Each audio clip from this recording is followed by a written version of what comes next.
thank God I realized I hadn't turned my microphone on before I did this entire video, because the rage I would have felt, the absolute rage.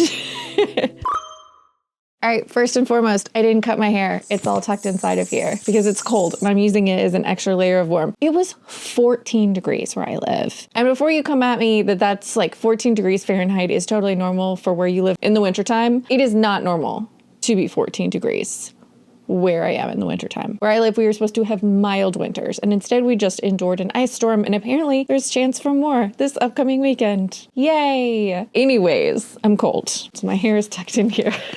Honestly, I wouldn't look bad with a bob. It wouldn't be terrible. First and foremost, I am Mrs. Pizza. Down here, you can see her butt. Give us a tail wag. There it is. This is Winnie. And back there, in her spot, is the cheese. When I first started recording this, she came over and said hello and like did a little visit, but I was not, my microphone wasn't turned on. So you couldn't hear my commentary on how excited I was that she was coming to visit us. We are here today to do an end of the year reading wrap up for the year 2025. Is it probably February actually when you're watching this? Probably, but late isn't never. So we're just going to we're going to do things when we can. I'm trying my best. Everything's on fire, you know? I did this last year and I actually really enjoyed it, where instead of picking my top however many books of the year, I instead decided to pick a top book for every genre or subgenre that I read a lot in. I read kind of a wide variety of things, and so picking a top 10 feels very hard, but picking a top 1 or 2 books in each group doesn't feel that hard to me. I don't know why my brain is my brain and does my brain things, but for some reason, this is a lot more fun and works a lot better for me. So these are all of the genres and subgenres that I read the most in, and my favorite books within each of those. Hope that's clear. Hope that made sense out loud. First and foremost, let's caffeinate. Very good. Very good one. Sometimes they just burn a little, and it's good. My first category is going to be fantasy. In general, there are going to be subgroupings in fantasy, but my favorite just straight fantasy book that I read this year is going to have to be Between Two Fires. I don't think this is going to be a book that is for everyone. This is very grim, dark as far as fantasy goes, but I've really enjoyed everything that I've read from this author, and this was definitely not an exception. This takes place in medieval France during the Black Death, the plague, and for some reason that is one of my favorite time periods and settings for both fantasy and horror novels. I would say this is definitely a fantasy that leans a lot towards horror. There's a lot of really horrific, gross, nasty, awful things that are happening in this book. But in this book, we have a former knight turned mercenary who has ended up working with a band of not so great guys. You gonna sit down on the heater?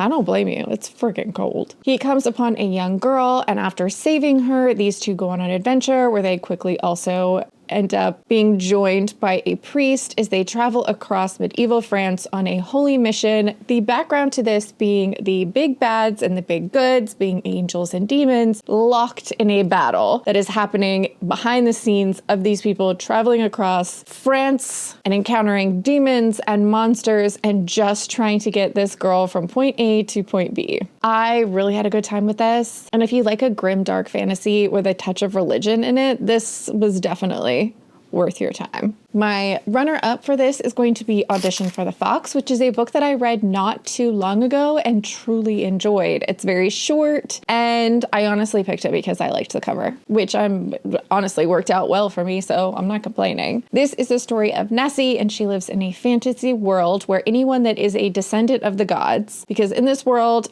I keep saying there's 100 gods, I actually think there's 99 gods, but in this world there's 99 gods, and they have procreated with the humans. And so if you are a descendant of one of those unions, you at a certain age are taken to a temple that is somewhat like a compound, and the only way that you are allowed to leave is if you swear allegiance, fealty, whatever, you swear loyalty to a god. So you have to audition for these gods in order to become a servant to the god and leave this temple. We have Nessie, who this endeavor is not going too great for. Of the 99 gods, she has auditioned for 96 and been rejected every time. So in a moment of desperation, she decides to audition for the fox. The fox is a trickster god in this world, and not too many people audition for the fox. This sends Nessie on an adventure that travels through historic moments in time, and this was really fun and funny and fast to get through. The world building was great, even though you don't see a lot of this world. It felt very whole and fleshed out, and even though this is a standalone, I hope there is more in this world. Whether or not we're following Nessie and the fox god again, I just want to know more about this world. Our next category is going to be cozy fantasy. I find myself reading a lot of cozy fantasy, but if the world's on fire, why would you not want to read something cozy, you know? My favorite cozy fantasy is going to be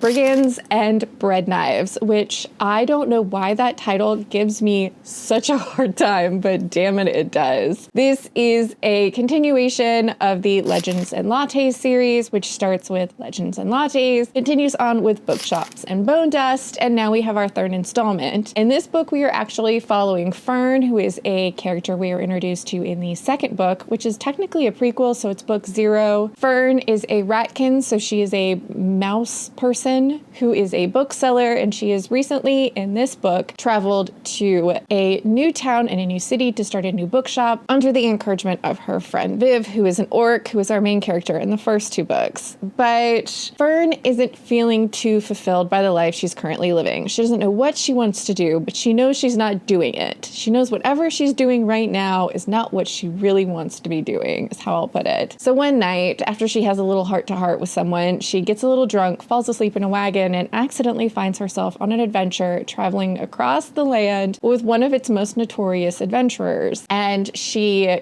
has cozy type adventures and has a found family situation happening as she travels from where she was to who she will be. This was fun and funny. I would say this book, as far as the action-packedness, is a little more similar to the second book than the first book. The first book is by far the coziest in this series, but I still feel like these are very cozy adventures. They're just a low-stakes fantasy, is how I'll put it. I really enjoyed Fern. She cusses like a sailor and really isn't equipped for adventure, yet here she is. I liked all of our found family, I liked the twists and turns, and I had a few out loud laughs, so there's that. Next up is funny fantasy. I love a funny fantasy book. I'm constantly on the search for new fantasies that are gonna make me laugh. So I make it my mission to enjoy as many of them as possible. My favorite funny fantasy of the year 2025 was, no surprise here, Dungeon Crawler Carl. This book is absolutely everywhere on my algorithm, and I'm sure it is on yours too. And though I'm only a couple books into the series, it's super fun. If you haven't heard of Dungeon Crawler Carl, honestly, that's very exciting that I get to be the one to tell you about it. But this is a lit RPG, which I still honestly have no idea what that means, but it is the story of Carl, and he is a normal guy living a normal life. I believe he's a member of the Coast Guard, but he has just gone through a breakup with his awful ex who cheated on him. She sucks. And she has not come to collect a lot of her stuff yet, including her fluffy Persian cat named Princess Donut, who is the star of the show.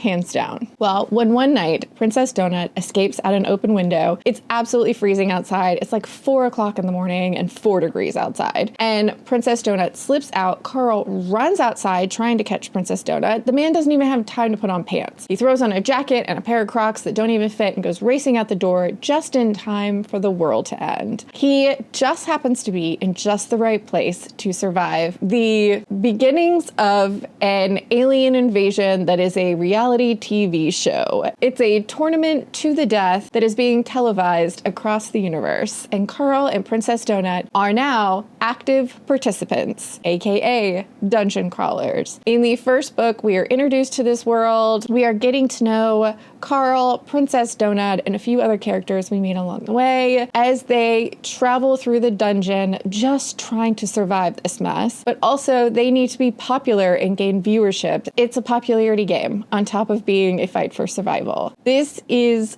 funny and ridiculous and satirical and just hilarious. Honestly, the audiobooks for this are really, really well done, but I read the ebook for the first one and had a great time. So any way that you want to enjoy it, Dungeon Crawler Carl is definitely worth your time. Our next category is romantasy, and I tend to read a decent amount of romantasy, but I feel like when I read it, I really enjoy my time. My favorite romantasy this year was For Whom the Bell Tolls, which is a book that I knew absolutely nothing about and picked up on a total whim and really enjoyed. This is the story of Lily, and unfortunately, Lily has recently passed away and entered into the afterlife. And this book takes place entirely in the afterlife. See, in this world, the afterlife is, well, it's almost anything you can imagine. All forms of religion, both past and present and future, have their own form of the good place that you can go to after you are done. But there is also the bad place that you can go to, and Lily, grappling with her thoughts and feelings on not only religion, but ending up in the afterlife a lot earlier than she expected, finds herself at the gates of hell. Now, when she arrives here, it's much more administrative than she was anticipating, and she soon carves out her own niche. She starts working at the gates of hell and really, really enjoys it. She meets new friends, both gods and goddesses, normal people who just so happen to have passed away, demons, and all sorts of other magical fantasy things that could possibly happen. But one of the people she meets is a demon named Belle, and these two strike up a friendship that slowly turns into something more. This is an incredibly long book, but I really, really enjoyed it. I did not know going into it. Like I said, I knew nothing about it, but I found out after the fact that this is based on the author has some sort of TikTok account where they do some sort of skits involving the characters around this story, and that's how they did their marketing. Having no prior knowledge of that, I really, really enjoyed this, and so I'm sure people that were fans were very, very excited that this book turned out as well as it did. Though it is very long and what I would consider a slow burn, I enjoyed all the characters so much that spending a lot of time with them and getting to know them over this long number of pages wasn't a slog for me. I was happy to be here and sit here in the mundane everyday life of these characters. I feel like this romance feels cozy, even though the world we are living in and some of the stakes that are happening, the outside stakes outside of this relationship, are much more epic and high stakes. The relationship itself felt very, very cozy, and that was interesting. A high stakes kind of fantasy world with this very cozy fantasy romance at the center. I really, really enjoyed this. And the next book is going to be following, I believe his name was Greg. I think his name, hold on. Let me check before I lie to you. He was the best friend of our male main character, Greg. Greg the Demon, I believe his romance is up next, and I'm very excited to read Greg the Demon's romance. Like, Greg the Demon. My runner-up for this, and I decided to do two, a winner and a runner-up for my fantasy romance section, is going to be The Night and the Moth. I really enjoyed this, but I think I went into it with somewhat realistic expectations. Having enjoyed this author's, is it right here? Yes. Previous duology, One Dark Window and Two Twisted Crowns. I enjoyed this one just fine. I really, really liked the second book and ending of this duology. And so knowing that I liked this author's writing enough, but really I liked their atmosphere and magic systems, I felt like that's where their real strength was as an author. And since I liked this book better, I knew that they were not necessarily improving, because that sounds kind of pretentious. They were getting in their stride, is how we're putting it. So knowing all those things, I was really excited to pick up their newest book, The Night and the Moth, and this I really had a great time with. There is a caveat to that. Although I did enjoy the main character, her love interest, and some of the other characters that are involved in our found family unit in this world, the gargoyle. The gargoyle in this book really is the reason that I enjoyed it as much as I did. He deserves all 5 stars. You know, every star, all the stars. This is a fantasy novel following our main character, whose name in the initial beginning of this story is Six. She is one of 6 sister diviners who are taken as young children, as orphans, as foundlings to a great cathedral and trained in the art of divination by the abbess, who is a mysterious character who resides in this cathedral, along with all of her gargoyles, who are like semi-sentient sentient, kind of walking around gargoyle things. Six and her sister diviners have been signed up for 10 years of service, and when their 10 years are up, they will be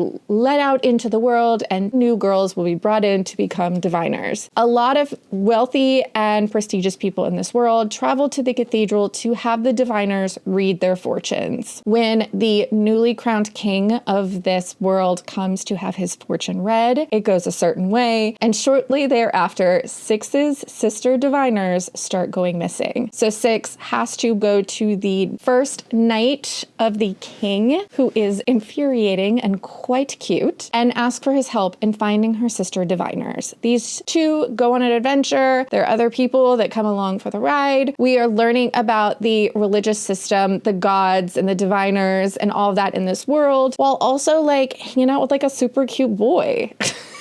And a gargoyle who's adorable, yet has like some of the most insightful lines in this while being so innocent, just perceptive. The gargoyle is amazing. It's going to be another duology and ends on quite the momentous moment that makes you immediately want to pick up the second book, which the cover has recently been revealed. And when the author talked about that book, she said the word she would use to describe it would be tournament, and the comp inspiration title she used was A Knight's Tale starring Heath Ledger, which is a modern classic. And if you haven't ever watched it, what are you doing?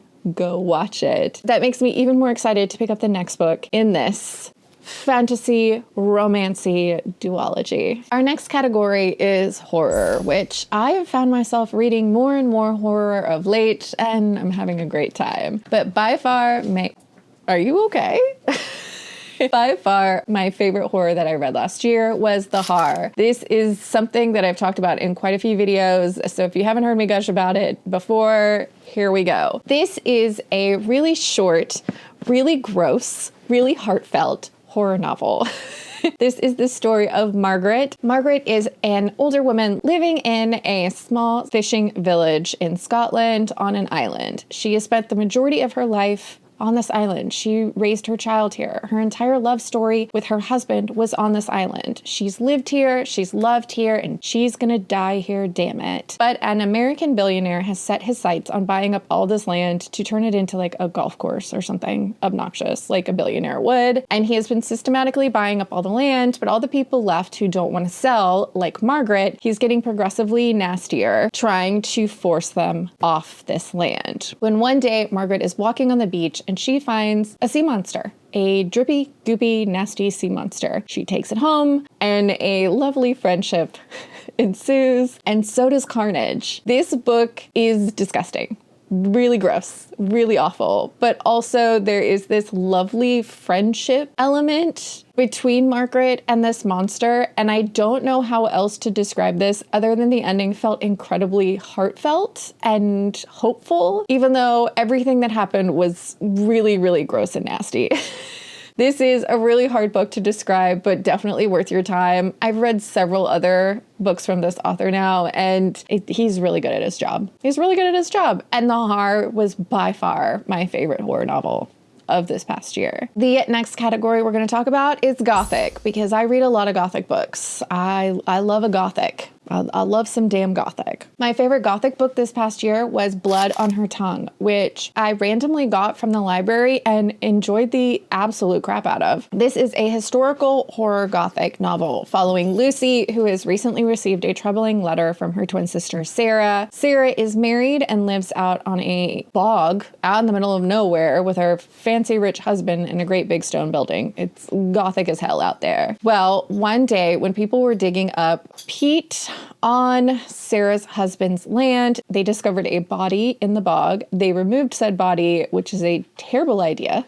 Just leave bog bodies where they are. And since then, Sarah has been rapidly deteriorating. So Lucy, after receiving these really alarming letters from her sister, travels to this secluded big stone house to see her mentally and physically deteriorating twin sister. This is creepy and dark corners and gross things happening. There are so many mysteries. What's going on with Sarah? What's going on with this bog body? Everyone has secrets. Sarah and Lucy's relationship I liked a lot because though they are twins and they would absolutely die for each other, there is still a little bit of jealousy from time to time time. They keep secrets. They do things that aren't so nice sometimes, but in the end, they are the most loyal to each other. There is so much gothic atmosphere, so many dark corners, and I like to say you end this book standing in your night shift on a cold stone floor as blood pools around your bare feet. It has a very dark ending, but yet, like, I liked it. I liked where the ending went. You think you're getting one thing with this book and you're getting something slightly different, but that made it all the more fun. I really enjoyed Blood on Her Tongue. My runner-up for this was Hungerstone, which I listened to as an audiobook, and if you're at all interested, this is a great audiobook. This is a reimagining of the classic vampire story Carmilla. I would say this is more of a reimagining instead of a retelling. It's using that story as a jumping off point in order to make itself something completely new and different. This is the story of Lenore, and she is living in that time period. I believe it's I think it's Victorian, but she has entered into a business arrangement of a marriage. So even though there was some sort of affection there at one point, this was definitely a business arrangement. And she is feeling stifled and stuck and just drained. She is so unhappy in the life that she's in when one day her and her husband are traveling to their newly purchased estate out in the moors when they come upon a carriage accident and they find a woman in this carriage accident whose name is Carmilla. Beautiful, mysterious, and dark Carmilla. They bring Carmilla home to convalesce and recover, and nasty, creepy, wild things start happening. This is a story about appetites, about people that are being repressed, indulging in their appetites. This is definitely the kind of story that turns you morally gray because you definitely start feeling very good for her a lot of the time. And I really, really enjoyed this. Just gothic, sapphic vampire. Yes, very, very good. Our next category is just straight up romance. My favorite romance that I read this past year was Promise Me Sunshine. I never read anything from this author before, but I really, really enjoyed myself and plan on picking up more from them in the future. This is the story of Lenny, and Lenny's life is currently kind of a bit of a mess. See, not too long ago, Lenny's platonic soulmate, her best friend in the entire world, died of cancer, and Lenny's not doing well. She's only able to hold down short-term jobs, and even though she's a fantastic nanny, she can only do it for little periods of time because she's not taking care of herself. She's not doing well. When she shows up to be the part-time nanny for this young girl named Ansley, she soon meets Miles, who is Ansley's uncle who lives in the same building, and it doesn't take Miles long to realize that even though Lenny is still funny and silly and puts on a happy face, she's really not doing well. Miles takes it upon himself to help Lenny through this trying time by finishing a list that her friend left behind about how to get back to living. All the things you need to do to begin living again. I absolutely loved this. Lenny is so funny. Miles is a good straight man to her silly a lot. I cried because some really heartfelt things happen, but I just absolutely loved Lenny and Miles. I also decided to put in an audiobook category. I do listen to a significant amount of audiobooks, and honestly, my favorite audiobooks that I've read this year have been in the Discworld series. I've listened to quite a few Discworld books. I think almost all of the Discworld books that I've read have been audiobook with one or two exceptions. This year I listened to Reaper Man, Hogfather, and Men at Arms, all on audiobook, and would definitely recommend any of them on audiobook. The production quality, the narrators, the story themselves are just funny, and so kind of getting that dry humor through someone narrating it is just so fun, but the Discworld novels in general are just so fun. I listened to The Hogfather somewhat close to Christmas and really had a good time with it, but I think the funniest thing to me is